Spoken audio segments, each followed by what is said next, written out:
He is a poster child for earmark reform. Pork fight.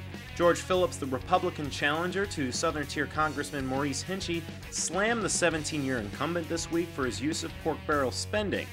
Phillips said the entire system needs an overhaul and accuses Hinchey of funneling the member-allocated money on local projects through nonprofit organizations to companies that could end up doing a favor for the lawmaker down the road. And you even look at some of the specific projects. Are they the ones that are in the best interest of the community?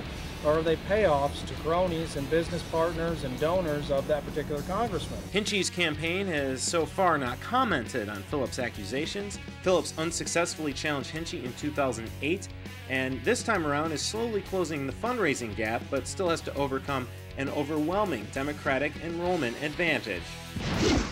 Another one bites the dust. Citing personal reasons, LOHUD reports 18th Congressional District Republican candidate Paul Wesserman dropped out of the race this week against 21-year incumbent Nita Lowey. Earlier this year, another GOP candidate, Mark Rosen, dropped his bid after being called back to duty in Iraq. The party is now throwing its support behind Jim Russell, who ran unsuccessfully against the popular Westchester Democrat back in 2008.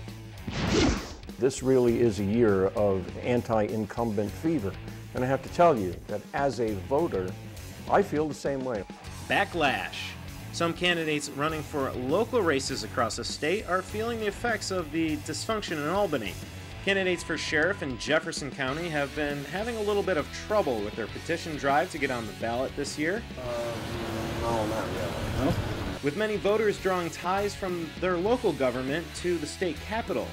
The reason that they don't want to sign is they're really sick of state government. And so I just kind of have to explain to them that the sheriff's race has nothing to do with state government. And some will turn around and sign then, but others still say, no, I'm not voting for anybody. And with a little help from her friends. Candidate for Governor Kristen Davis, also known as the Manhattan Madam, said this week that she'll run on the anti-prohibition party line. Now, she doesn't quite have the 15,000 signatures needed to petition her way onto the ballot, but political advisor Roger Stone says she does have some help from some acquaintances, which he described to the New York Capital News as, quote, strippers, hookers, ex-hookers, wannabe hookers, gays, gay activists, young Republicans, libertarians, friends of mine, friends and friends of mine, friends of hers, friends and friends of hers, swingers, people in the BDSM community, I don't know what that is, pro-marijuana activists, pot farmers, people, just people. And they better get to work. The group set a loose goal of 50,000 signatures, which would secure status for statewide candidates to run in 2012 under the APP line.